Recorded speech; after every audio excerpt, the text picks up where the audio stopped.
The journey of caring for a loved one who is living with dementia can be quite challenging. The aim of this podcast is to make caregiving less daunting and more fulfilling. On this platform, we share knowledge, understanding, and experiences. We enlighten, give hope, and encourage, and in the process, create positive awareness about different aspects of dementia. Welcome to my podcast, Dementia Caregivers Corner. My name is Julia Ratladi. Dementia Care, how deep is your love? In today's episode, we are thrilled to welcome back Berrie Holtzhausen from Namibia in Africa.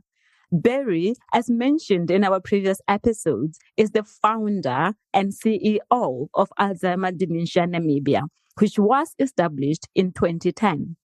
He's also the visionary behind the Dementia Care Farm, a place of safety for people living with dementia, especially those who have been wrongfully accused to be witches.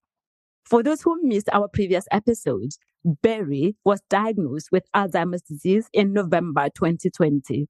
Since then, he has become a strong advocate for people living with dementia and a vocal activist for those who are isolated or accused of witchcraft due to their condition. Berrie, it is my honor, it is my privilege to welcome you back to the Dementia Caregivers Corner podcast. Welcome. Thank you, Julia. It's my honor to be back again. I'm so thrilled. Thank you so much. Yes.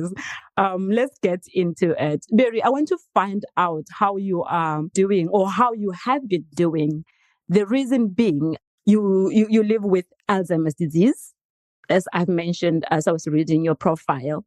And we know that Alzheimer's disease is a progressive illness, just like other types of dementias. So I want to find out how you are doing. We met in the last 6 months. Have you noticed any differences in your memory, or maybe the people around you? Have they observed any differences in your behavior since the last time you were here? I can't say people around me, because it is very strange, Julia. Most of my friends and most of the people that I know are not in contact with me. So I can't say it's my own family. Okay. And of course, the employees, my colleagues that's working with me, that knows the best, and we don't often talk about this. I can see if they want to help me, I call them my EBs, my external brains. Okay. While I'm driving up north, the rural Namibia, my colleague, who you also know very well, Andreas, will say to me, brother, take care, big brother, there's goats running over the road or cattle crossing the road in front of you. So yes, small tall brother, I can see them. Thank you very much for caring for yourself also. But what I notice about myself is that especially when I'm tired, late afternoon or whatever, I'm struggling to find words in a conversation, What I definitely can say, if I read the piece, I just came now from another Zoom meeting. I'm part of a group of people with dementia doing reviews of different material that needs to be published on the global dementia platform of WHO. And I can't recall what I've read. I can give you more or less. I know. Today it was about dementia-friendly homes, to design dementia-friendly homes so that you can live in your own home as long as possible. But the different principles, 7 of them, I can't recall this. And when I was in university, I did my honors degree and my master's degree together at once.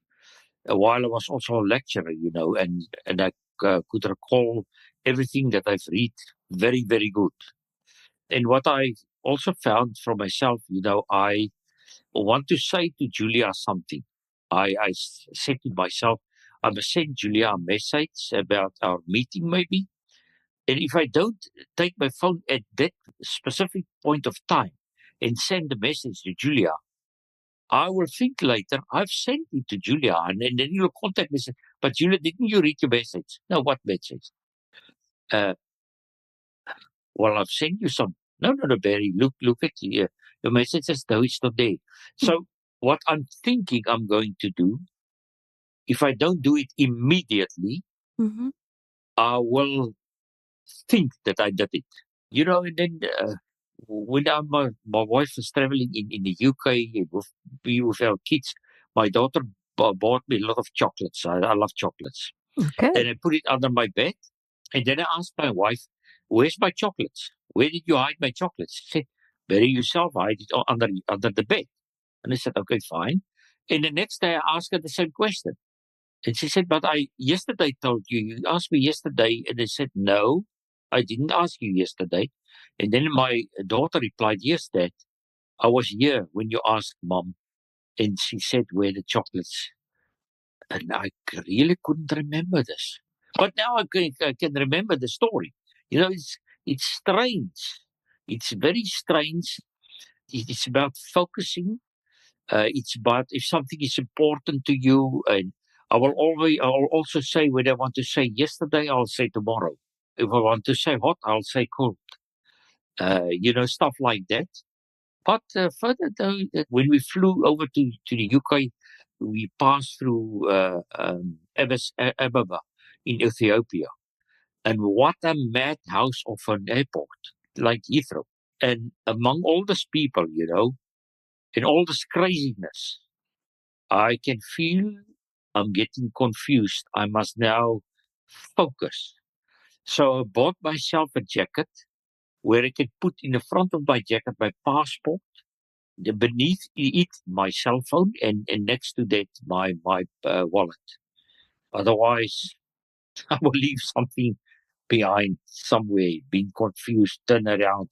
I just want to tell you this, Julia. Yes, please.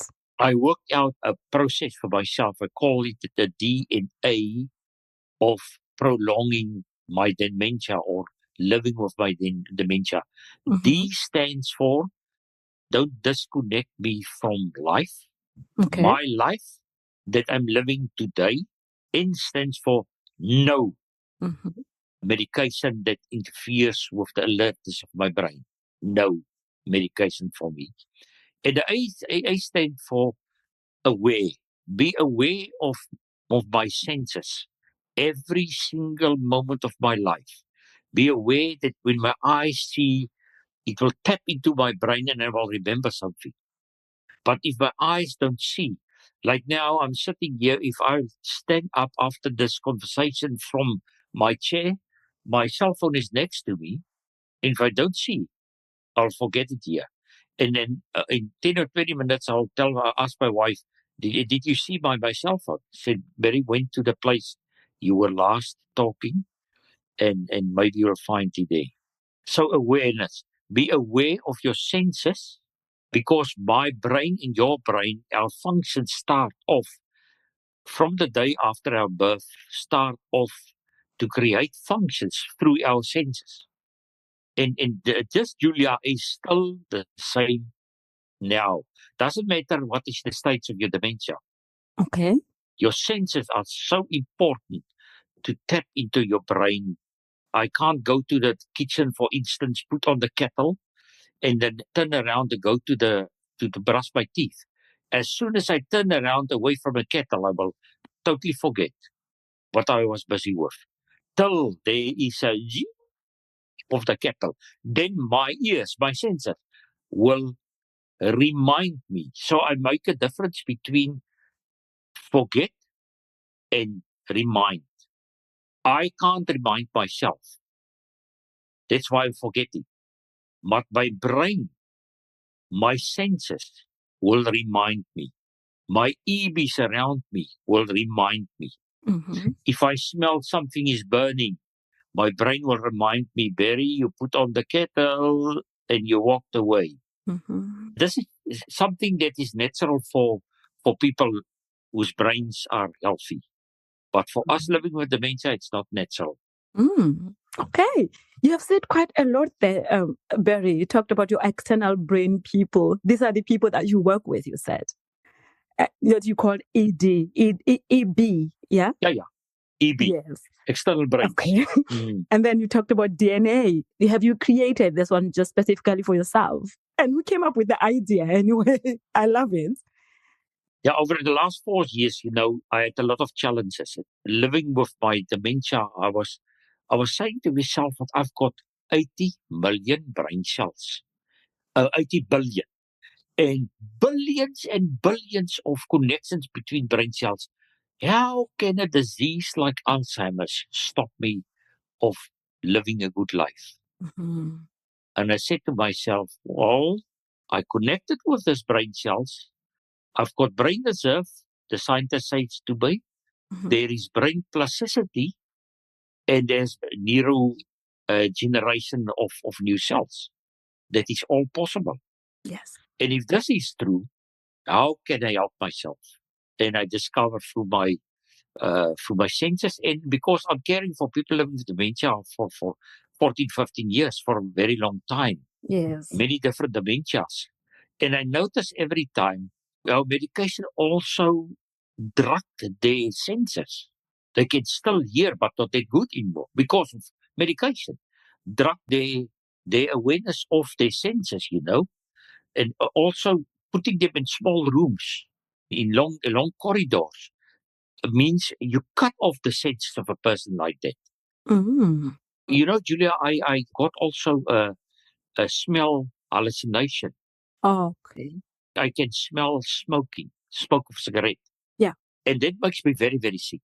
Because I had cancer 20 years ago, removed a lot of my glands, my prostate. And after that, cigarette smoke makes me very, very sick. Because I get in this toxic stuff, and there's not enough glands to get rid of this again.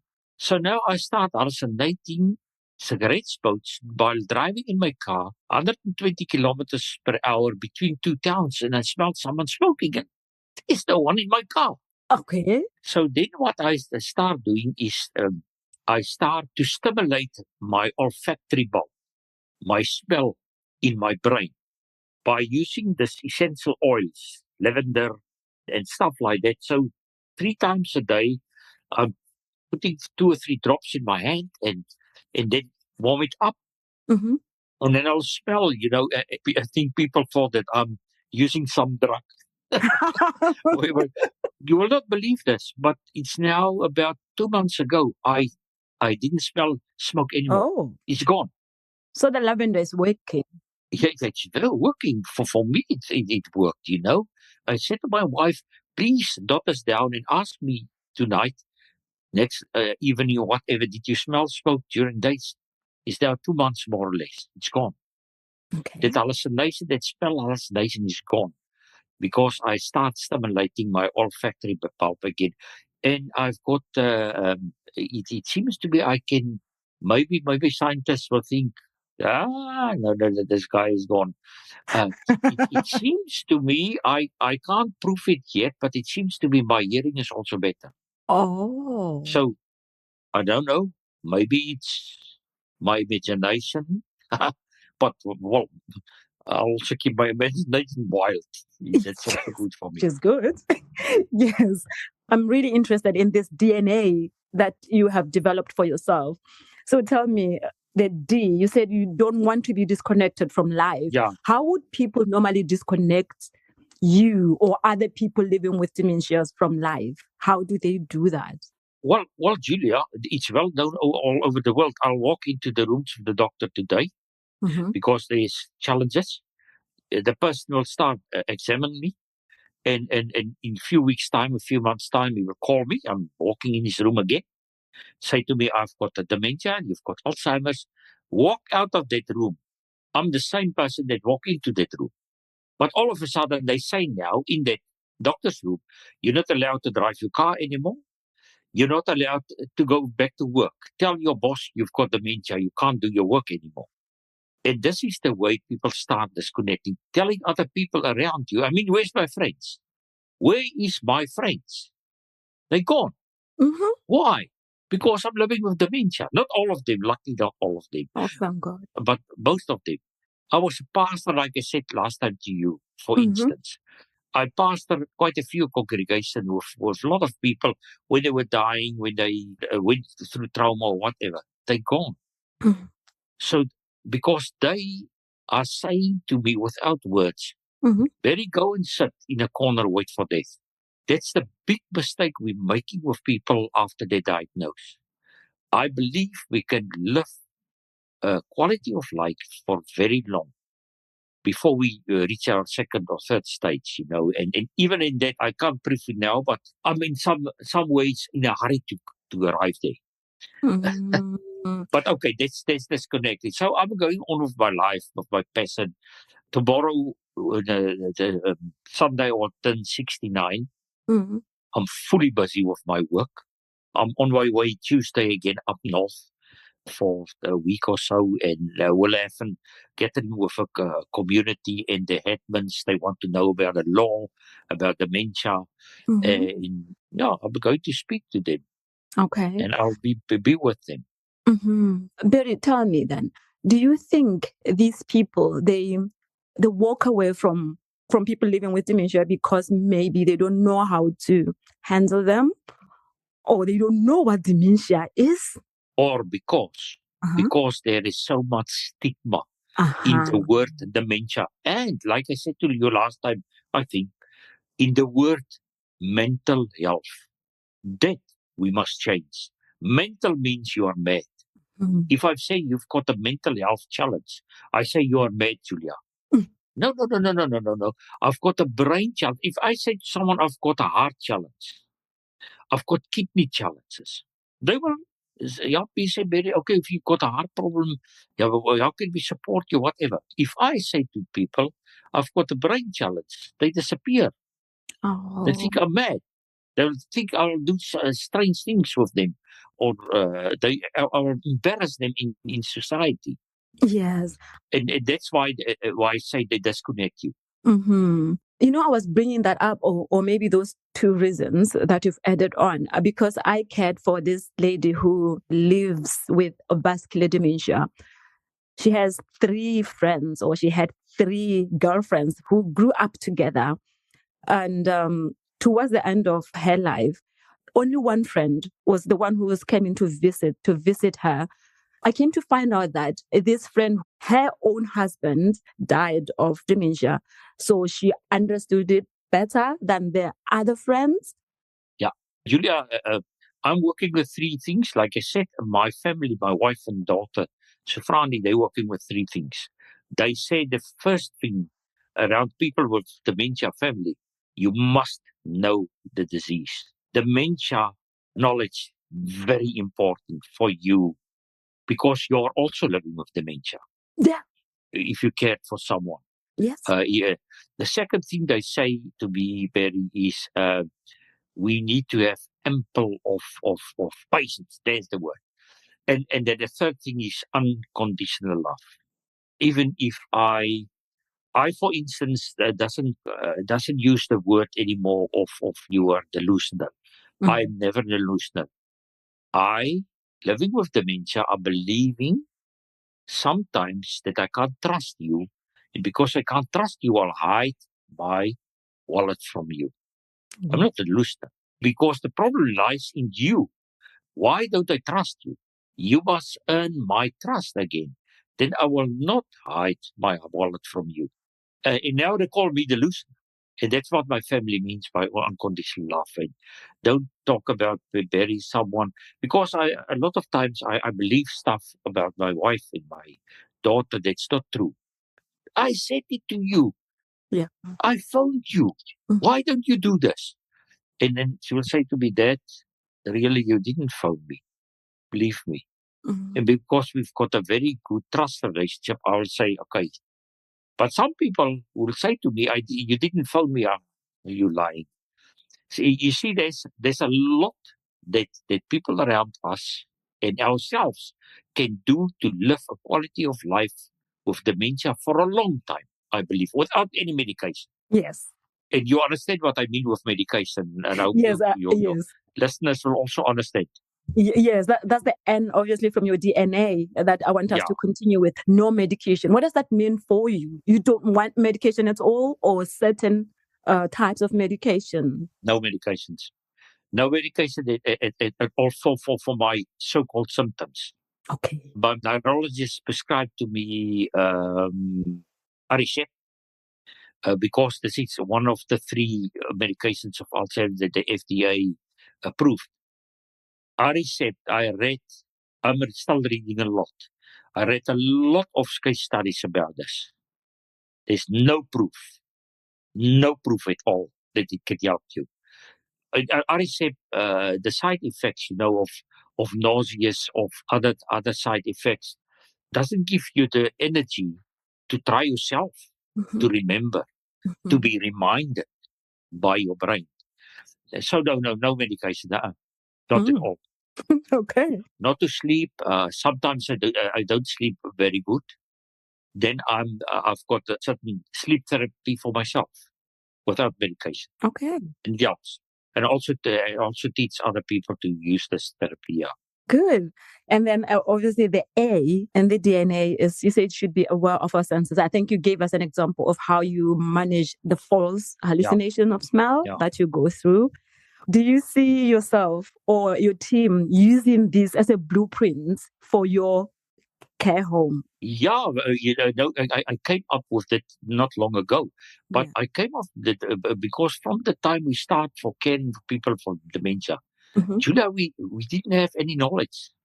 We made a lot of mistakes. We maltreated people, and so on and so on and so forth. But we worked on this unconscious, the DNA. Mm-hmm. We don't use medication in our care home. We use Mm-hmm. unmet needs, Yes. person-centered care, life history of a person, medical history of a person. Did you read the document that we created about someone who came to us in February, Mm-hmm. who was totally drugged up? She lived frontotemporal dementia and Mm-hmm. with Lewy bodies. And she was totally drugged up. And we weaned her down from all this medication given by a professor in psychiatry Mm-hmm. in Cape Town and other psychiatrists from Namibia. And we weaned her down, and the way she came back to life is, I'll send you to your email. I'll send Yes. you. We documented every single moment because we're doing this now for the last 12 years. But when I tell doctors or people around me, they say, well, what do you know? You're not a doctor. I said, no, I'm not a doctor. You're quite right.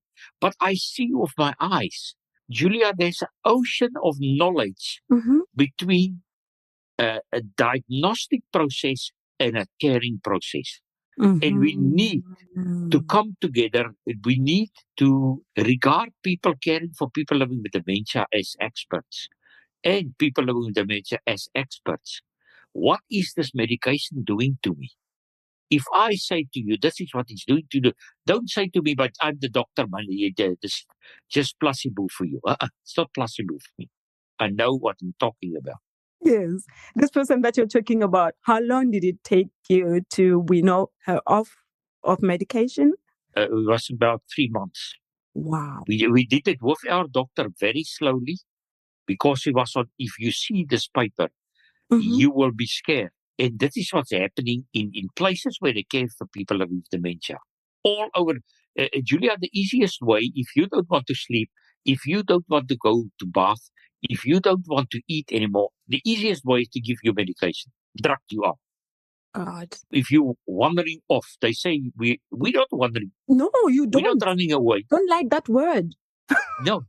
There's a reason why I turn my back on you and walk away from you as someone living with dementia because I don't have the words anymore to debate this with you now.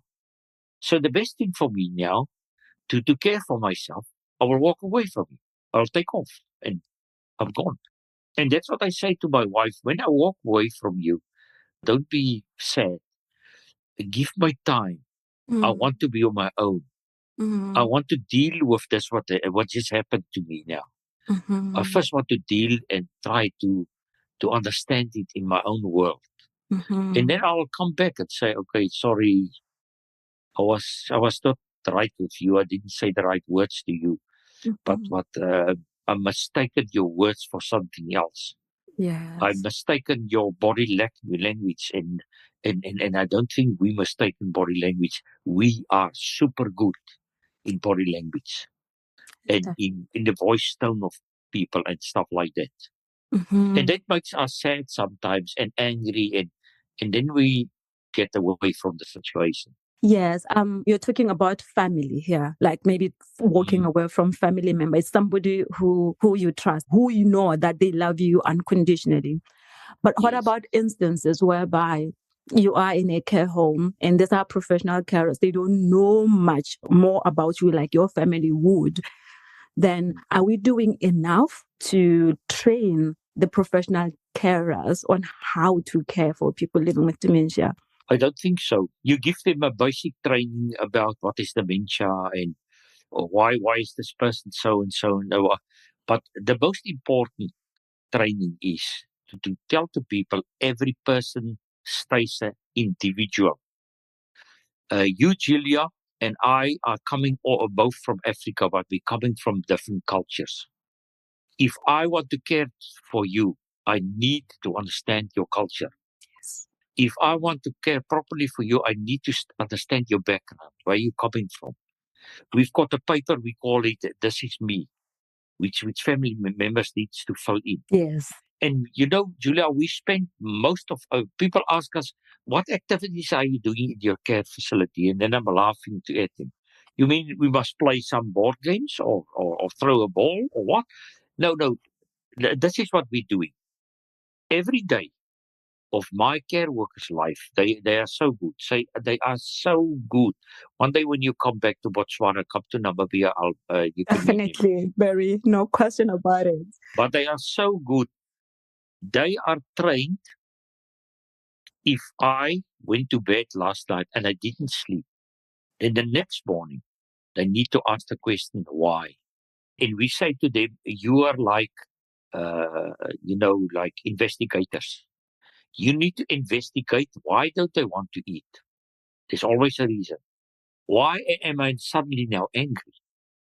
Why am I crying now? Why don't I want to bath? Why did I take off and I'm off? And you must go and fetch me somewhere.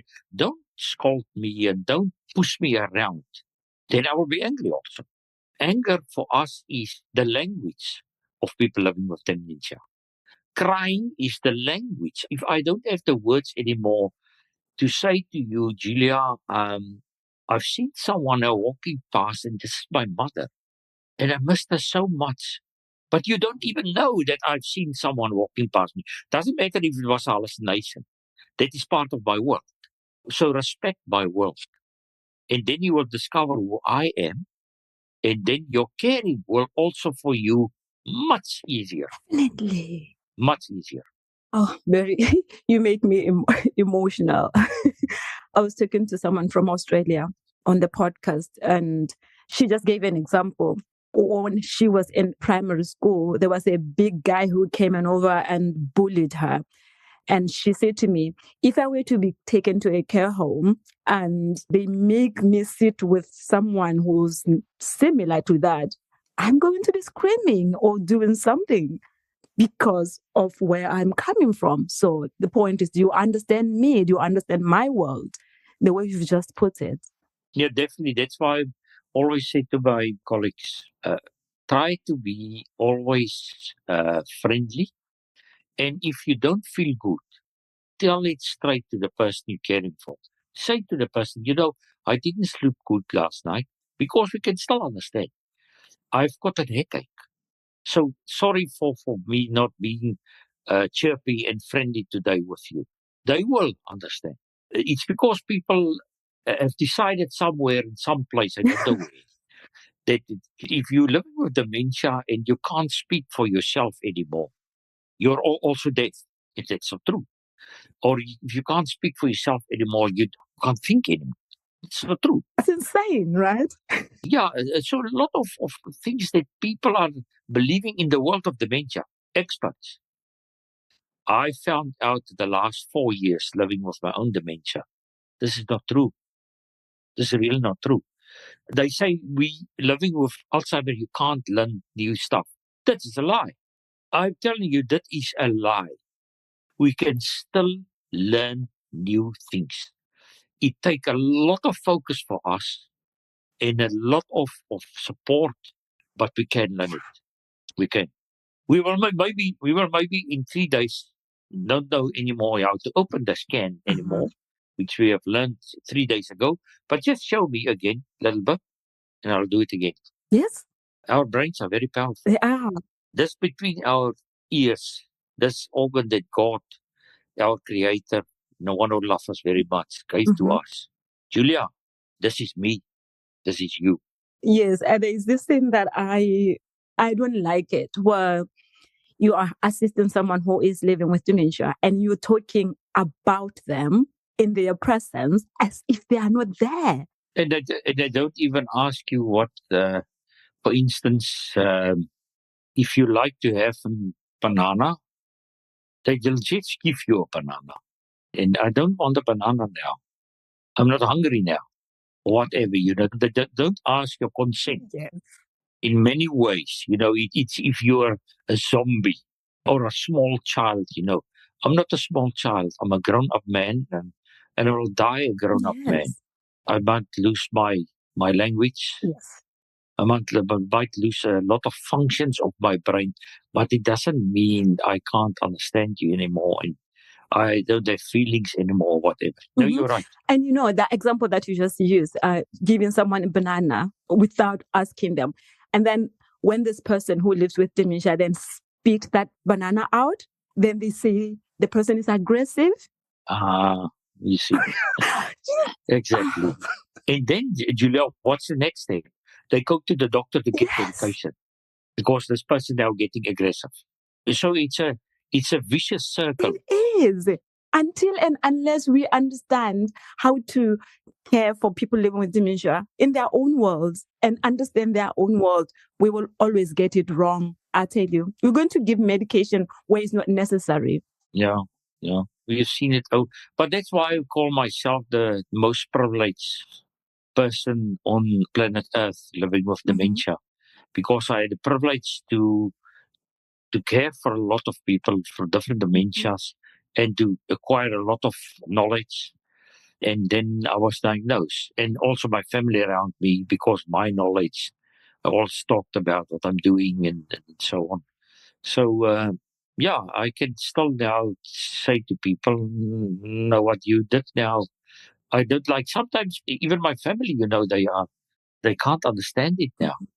And then I explain to them what exactly, because something like aggression is not that it is building up in you. It's sudden like this. Like hallucinations also, there's something small that can trigger you suddenly, and you can't stop that feeling. You want to stop it. You want first to explain to people, but I can't explain it while my fist is on your way to your nose.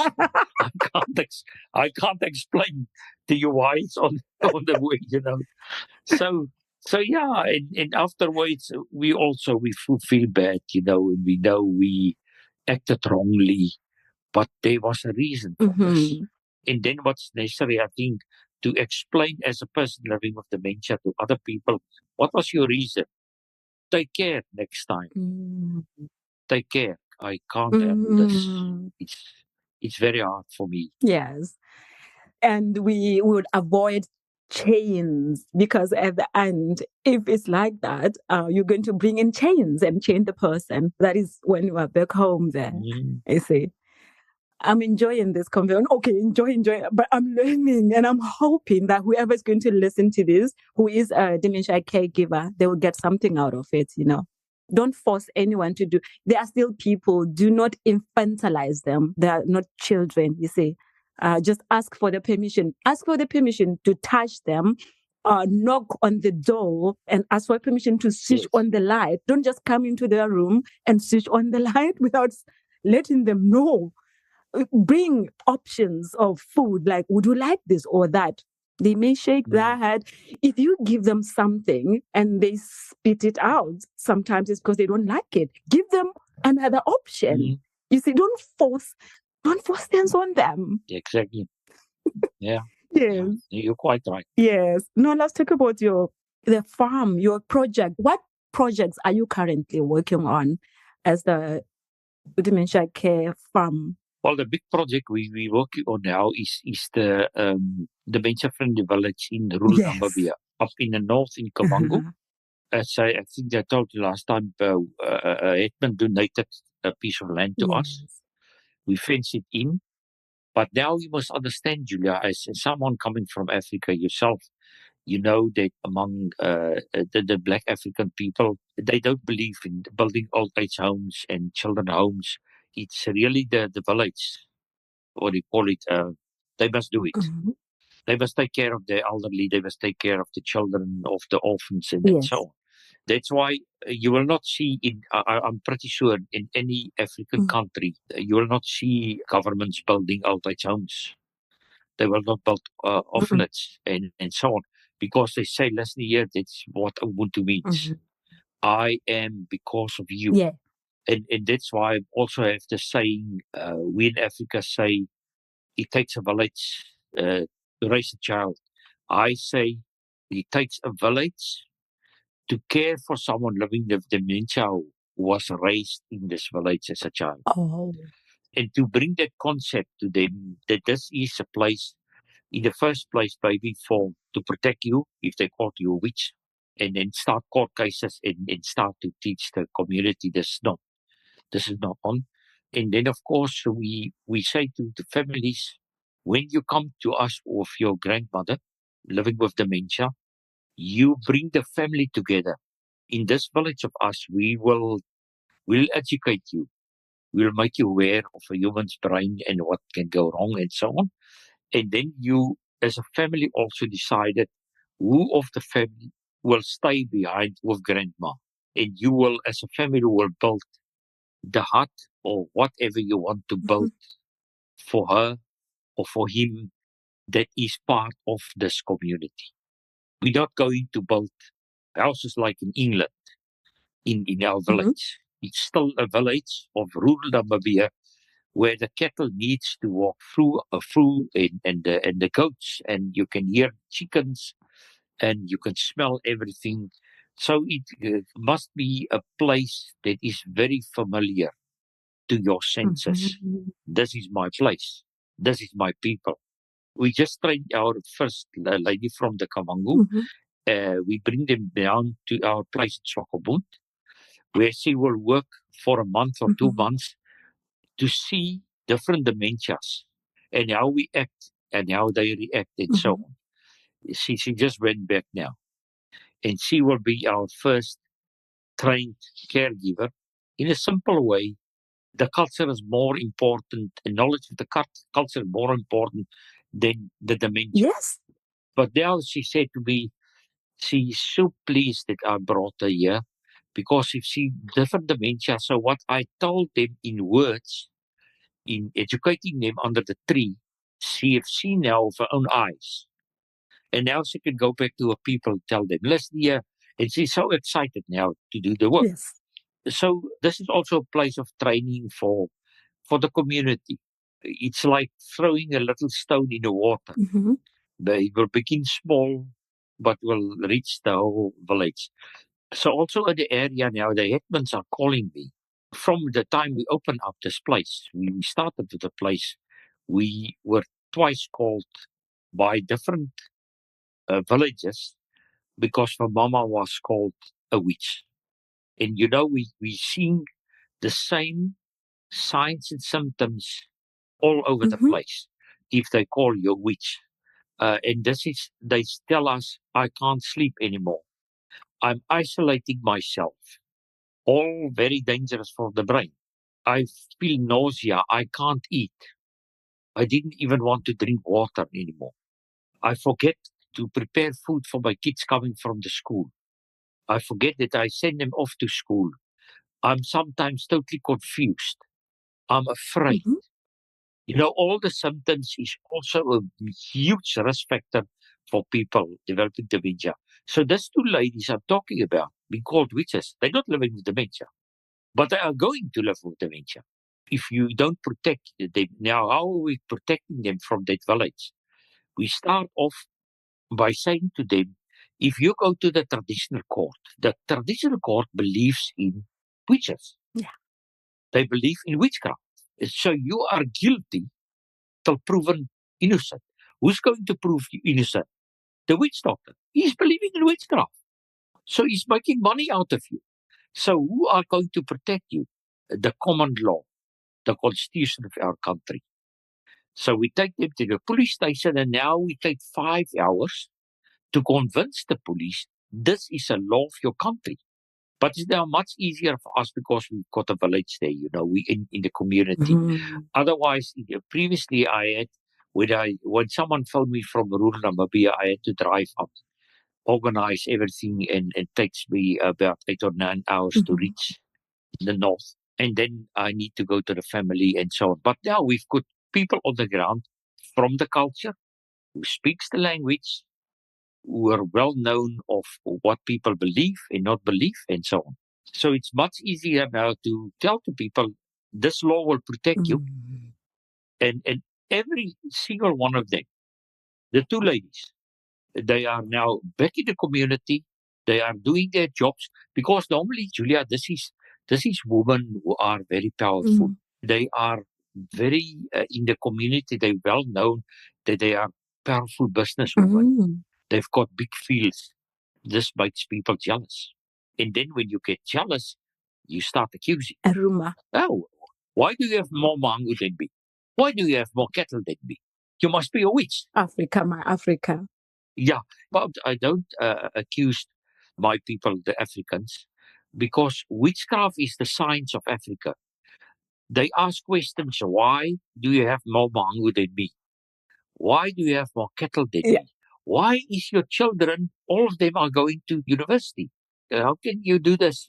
We are living in the same village. So now, and science is working the same, exactly the same. Science is because people asking questions. Why is it not raining so much anymore? Why is the temperature of the earth is increasing? Oh, we call it climate change. The same happens in Africa, I'm asking questions. Wow, where's this COVID coming from now? We can't even see it. Now tell us it's COVID and so on, So a place is also a place of training of the human body, of diseases, of the law, of how can you be protected. And you know what, Julia, Africa is ready to accept this. But we must not go and speak down on them. We are the saviors of you. No, you are your own saviors. We just give you tools, how to protect yourself, how to help people to understand why do I have more cattle than you? Let me sit down with you and discuss this. This is part of Ubuntu. And so that is what we're doing in that village. Okay. So we call it a dementia-friendly village. Here in this village, we don't talk about witches. We don't talk about witchcraft. But we help people to understand diseases, the human body, and how to look after one another. You have to practice Ubuntu in real life, in real situations. Julia, the headmans that I've met, 2019, they attacked us, they nearly killed us. They nearly lynched us. Because I explained to the community, this is not a witch, this old man. But if you really believe he's a witch, let's go to court, bring your witch doctor that he can prove it. And then one guy stood up and said, in the Bible, there's a verse that say, they're witches, they must be killed. And then he shouted, kill the witches. Whew, we were nearly lynched. That same king, that same headmans, now, 5 years later, they coming to me. They say to me, Berry, we are fed up. Our customary law is not working anymore in that regard. I'm not talking about other customary laws. I'm talking about, is this a witch or is it not a witch? We can't solve problems because today it's Julia, tomorrow it's Julia's mother. The day after that it's Julia's child. That's the witch. And so we can't solve this infighting of generations. And that's why they invited me now to come to the community and there will be headmen, there will be leaders, and there will be community members. Wow. So, for instance, the headman asked me, Berry, but where's this law coming from? Why don't we know about this law? All of a sudden, this law's here. And then I said to him this, you know what? In apartheid, the leaders of apartheid, they were all witch doctors. All of them were witch doctors. They taught us we can see people that are not people, and the black people are not black people. Only witch doctors can use magic to see witches. So only apartheid leaders, apartheid creators, they convince everyone we know who are people and who are just the creation of the devil or whatever you call it. So they say to me, yeah, really, Berry? I said, yes, I was told that. And your forefathers saved me and my family because you start fighting against us. In Botswana was long before Namibia and South Africa, but you fought against us and you saved my life. But now I'm here to save your life because you've got a witch doctor now telling you who is a human, who not. This is not a human because this is a witch. So you're not killing a human being, you're killing a witch. No. This is not true. Mm. And then I look at me and say, really? Yeah. I said, yes, really. Oh, now we understand. Wow. So I said to them, they hide this law from you because they know this law is going to reveal the truth in the court. Berry, that is, I see it as a breakthrough, you know, like you are winning that war. I see it as a breakthrough and I'm happy. I'm happy for the people who are around you. I'm happy for the Namibians who are going to benefit from this breakthrough. I'm really interested in the headmen and the chiefs coming together because you see, I'm doing my dissertation on dementia. So you know that I'm doing my MSc in dementia. And I'm reading some articles. One that I read was that one where somebody had said, the headman, when you want to sell your information or a new idea, take it to the headman because they've got power that influential in that way. So I'm happy that when they come together and you talk about this, something very good, something very positive is going to come out of this. We also hope this, you know, and we pray for this many years already.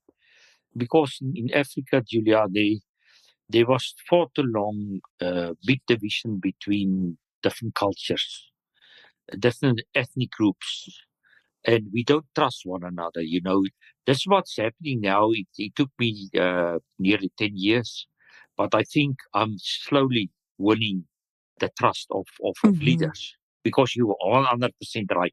If you want to change a culture, with culture, I also mean by culture the giving of medication. Yes.